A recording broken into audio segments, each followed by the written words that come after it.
I've got something on my mind. I bet you know what I'm thinking about. You know I can't stop loving you. Every time when you're looking at me, it feels like my heart is skipping a beat, yeah. You know I can't live without you. You make me crazy in a good way. So come on, baby, let's talk. Let's talk about love, like you and me all night. And let's talk about love and feeling alright. And let's talk about love. Yeah, baby, come and dance with me. You're everything I'll ever need. So let's talk about love.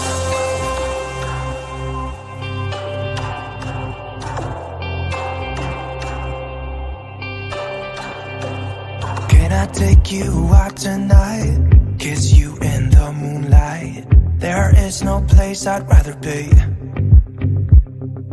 Come on, girl, we can take my car, drinking some beers in your favorite bar, yeah. You know I can't live without you. You make me crazy in that good way. So come on, baby, let's talk. Let's talk about love, like you and me all night. And let's talk about love and feeling alright. And let's talk about love. Yeah, baby, come and dance with me. You're everything I'll ever need. So let's talk about love. Let's talk about love. Let's talk about love. Let's talk about love. Let's talk about love.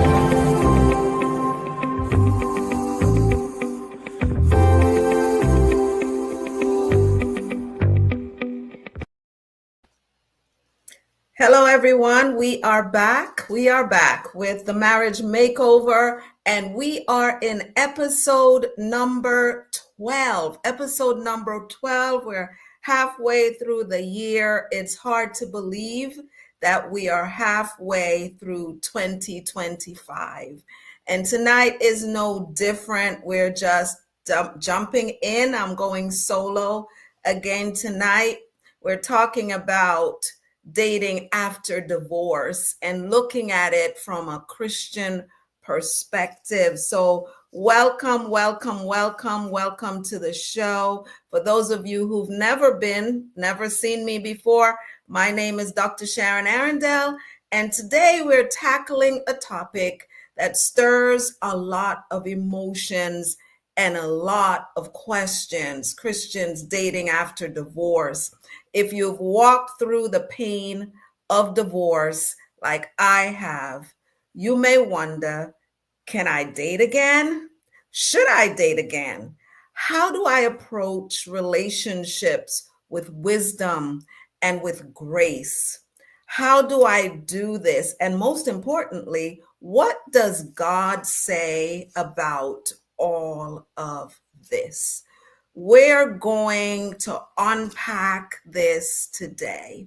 And by the end of this episode, I hope you walk away with clarity, with encouragement, and with a renewed perspective on this very heartfelt topic. So I have divided it into 4 sections. And the first section for me would be the biblical and spiritual perspective, since I usually work from a faith-based point of view. So let's first address the big question. Is it okay for Christians to date after divorce? And you don't just have to look at me or anyone else. We're jumping into this We're jumping into this from God's perspective, not mine, not mine. Some believers struggle, some Christians. If I say believers, I mean Christians. Some Christians struggle with guilt, wondering if they are allowed to pursue love again. And here's the truth.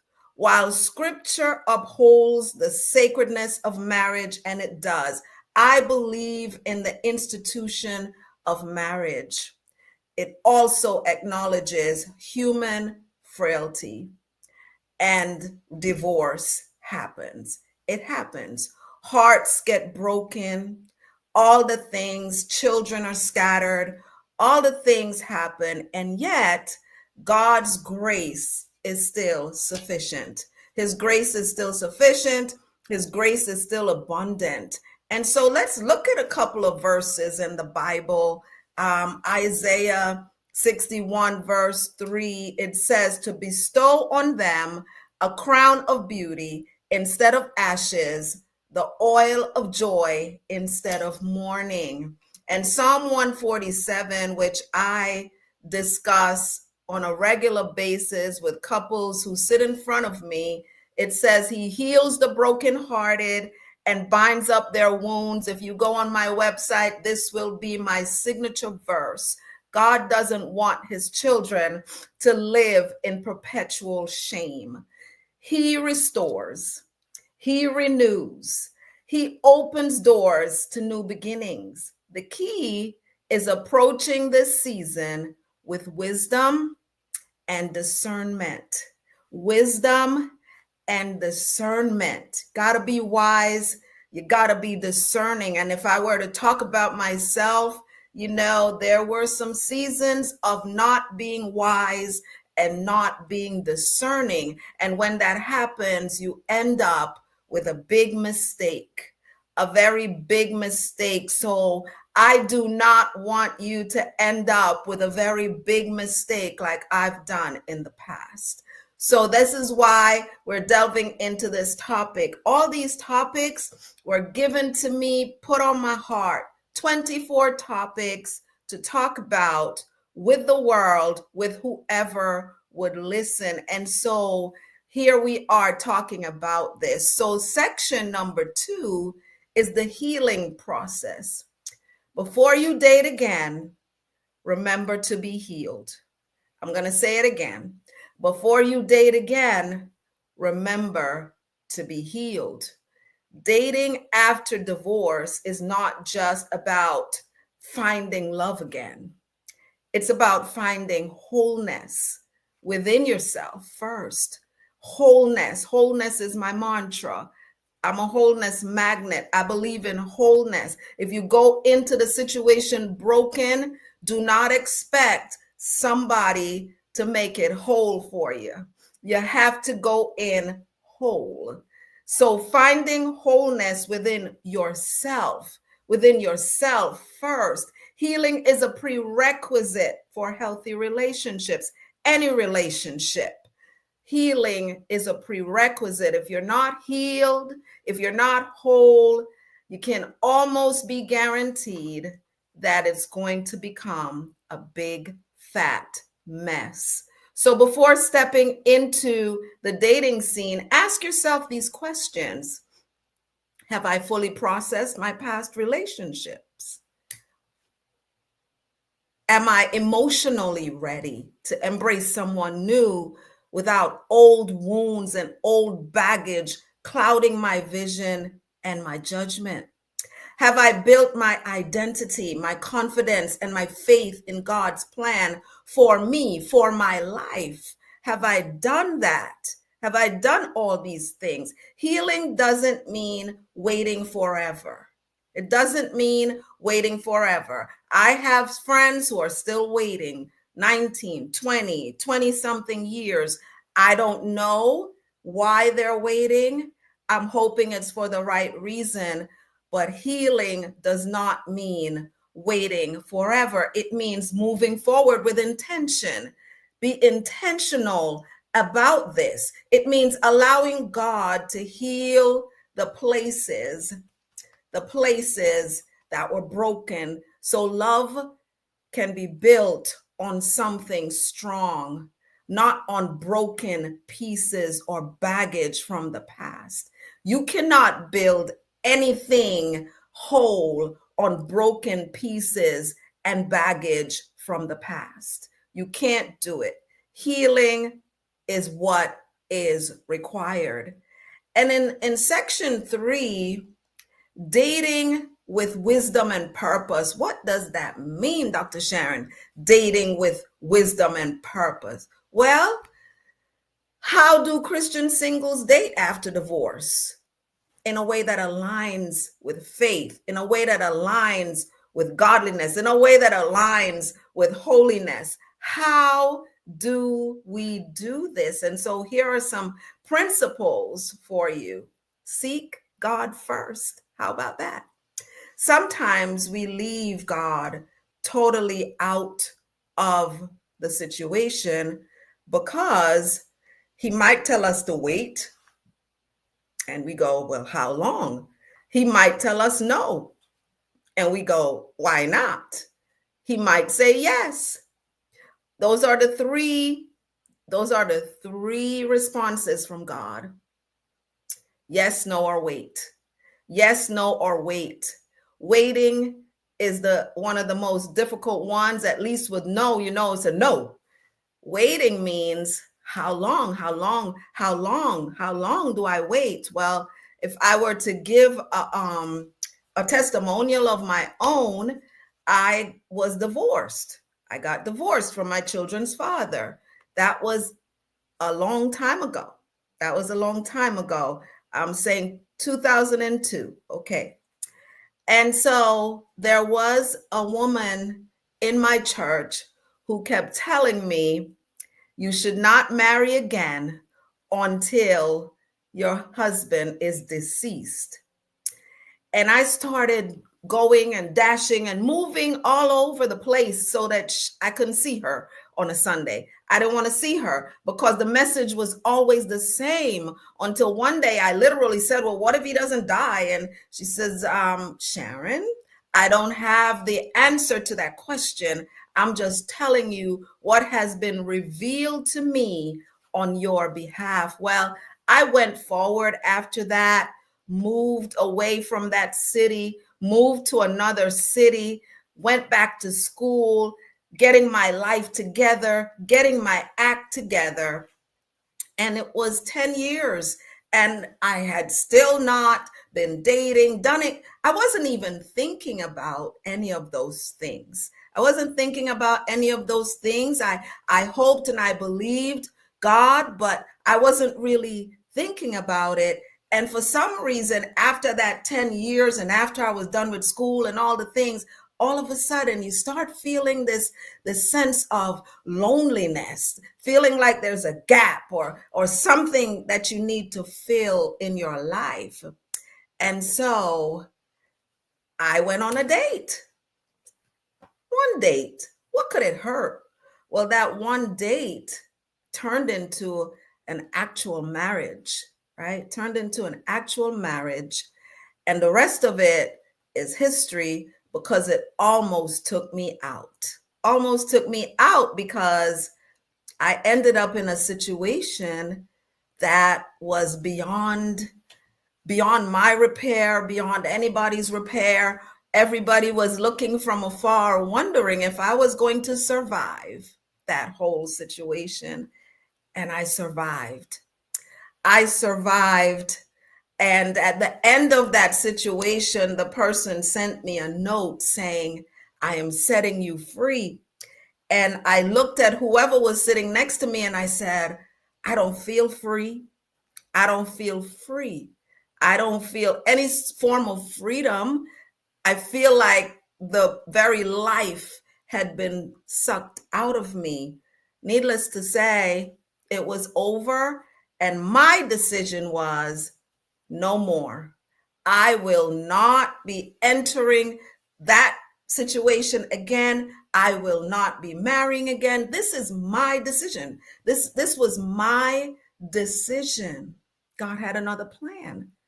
Keep in mind the woman that kept saying do not marry until your husband is deceased. My children's father. That's who she was talking about. And I kept going and going in, getting my life back, getting everything back, that was my plan.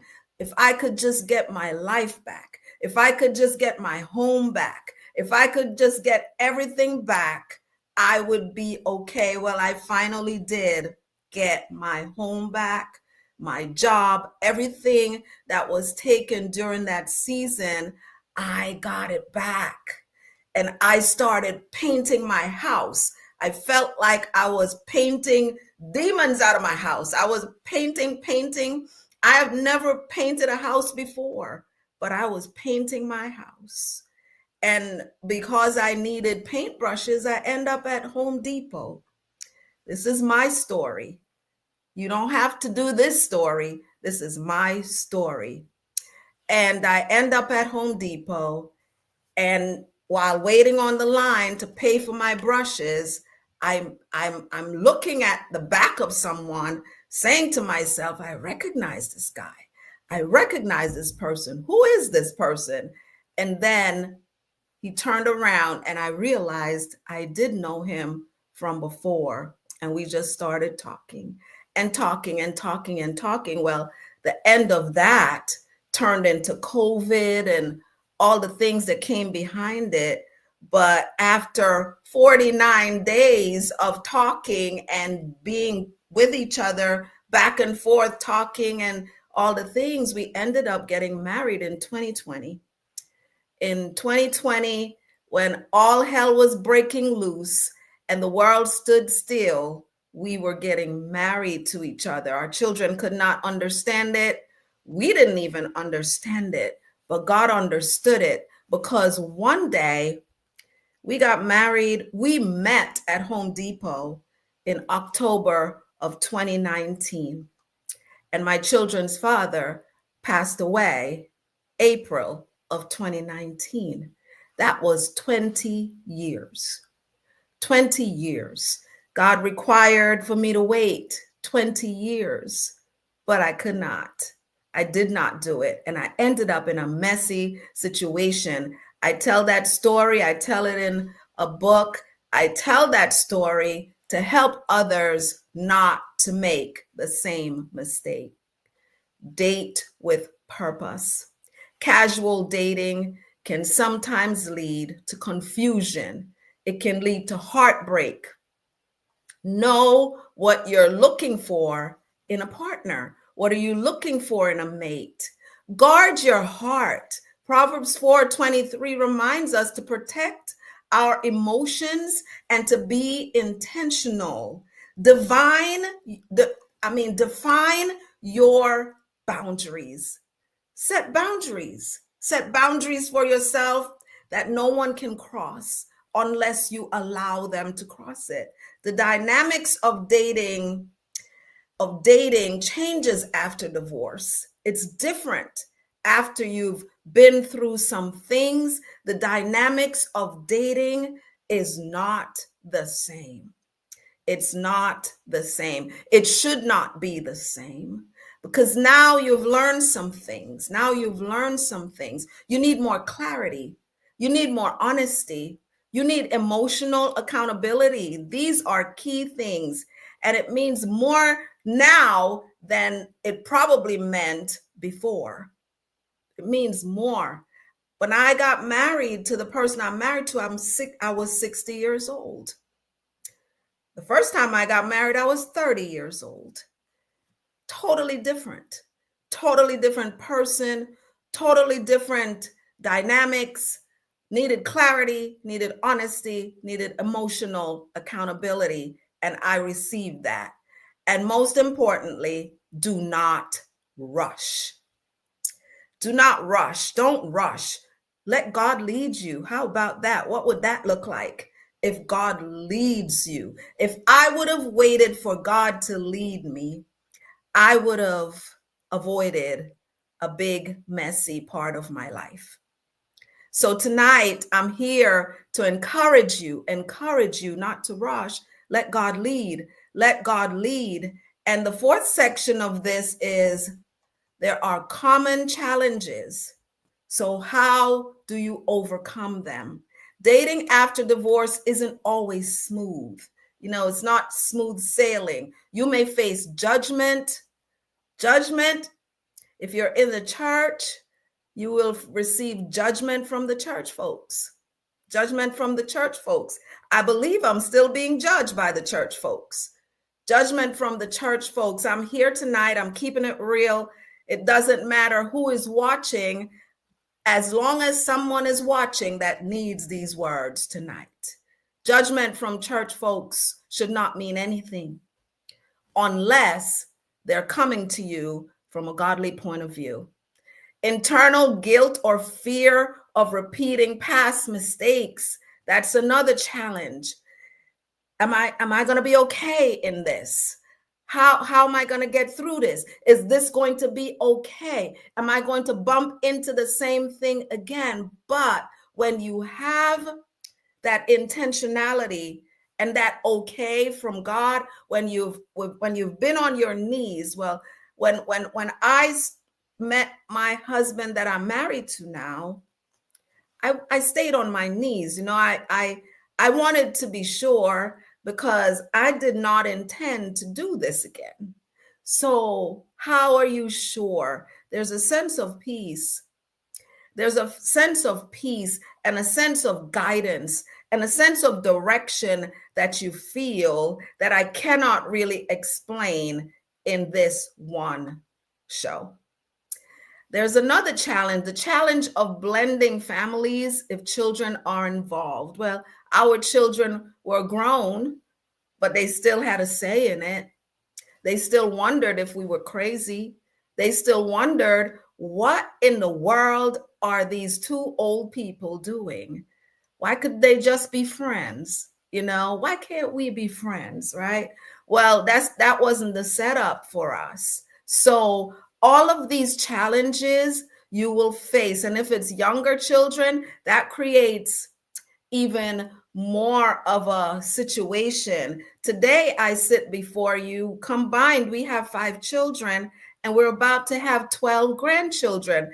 I say 2 times Brady Bunch. That's who we are. That's who we have become. And it's I am calling it a bonus. I'm calling it a bonus from God. Had I waited for those 20 years, it would have felt even more of a bonus from God if I didn't intervene. Do not intervene. Do not intervene. Wait. The truth is, everybody's journey is different. If God is guiding you into a new relationship, you don't need approval from everyone. Just alignment with his will. Surround yourself with wise counsel, with mentors and people who uplift you instead of judging you. Look out for the judges, right? Make sure the people that you're surrounding yourself with are uplifting you. Make sure they're not just telling you what you want to hear. Make sure they're not just telling you what they think. Ask that question. How do you know that what I'm doing is right or wrong? Who did you consult with? Who did you consult with on my behalf? You got to ask those bold questions. Be bold enough to ask those questions, or don't ask any questions. Just go into your place with God, pray on it, and when you come out, I promise you'll have an answer. It may not, the answer may not be like the handwriting on the wall. It may not be the handwriting on the wall. It may just be an instant in a Home Depot meeting somebody that you've known before. It may just be bumping into somebody unaware. It could be anything, but if you're aligned with God, you will immediately feel a sense of peace with that person. And here is what I truly want you to remember. I want you to remember God is a God of restoration. He's a God of restoration. If he has placed a desire for companionship in your heart, trust that he will lead you in the right direction. Trust God. Walking in faith means letting go of shame, whatever shame you're feeling from the past, letting go and embracing your healing, and opening your heart to love again in God's timing. You know, this was about you. This was about you. I interjected my story to help you, because my story is a story. We all have a story. What is your story? What is your story? Who is writing it? Is God holding your hand and penning your story? Or are you just jumping and flittering from place to place, person to person, wandering around in this life? We only get one. We only get one life. We only get one chance. If this episode resonated with you, I'd love to hear your thoughts. Have you walked this journey of divorce? What lessons did you learn? Let's keep the conversation going and going and going as much as we can. We're not gossiping about people. We're talking about ourselves. Where are you today? And if I could, land somewhere, I would land especially with women. Where are you today? Who have you allowed to bombard your space after divorce? And why are you allowing that to happen? Don't let that happen to you. Jump on board and get your life together. I have a program called WAIT, Woman Aligned, Anointed, Independently Thriving. Jump on board with something. Try to get your act together. You can't be crawling and broken and expect to get into a whole relationship. So that's what I have for you tonight. And I thank you for joining me today on the Marriage Makeover. If you found this discussion helpful, be sure to go to my YouTube channel at Dr. Sharon Arrindell and subscribe, like, and share, and send your questions. Send your questions. You could message me on Facebook with your questions. I am Sharon Arrindell on Facebook. You could message me on LinkedIn with your questions. I'm Dr. Sharon Arrindell on LinkedIn. Send me your questions.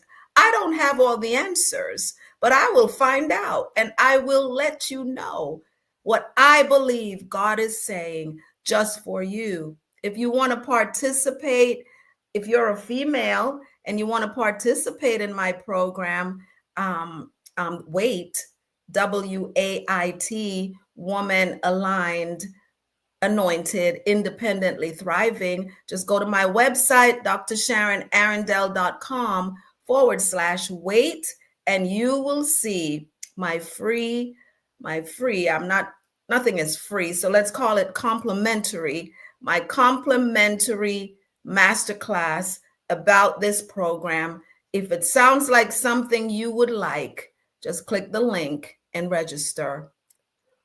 Remember, your past does not dictate your future. God's love is always leading you to restoration and joy. Stay encouraged, stay faithful, and keep believing in love. I invite you to join me on June 30th at 7:30 p.m. Eastern for episode number 13, where our topic will be closing communication gaps. Thank you for joining me and have a good evening. Let's talk about love, like you and me all night, and let's talk about love, and feeling alright, and let's talk about love.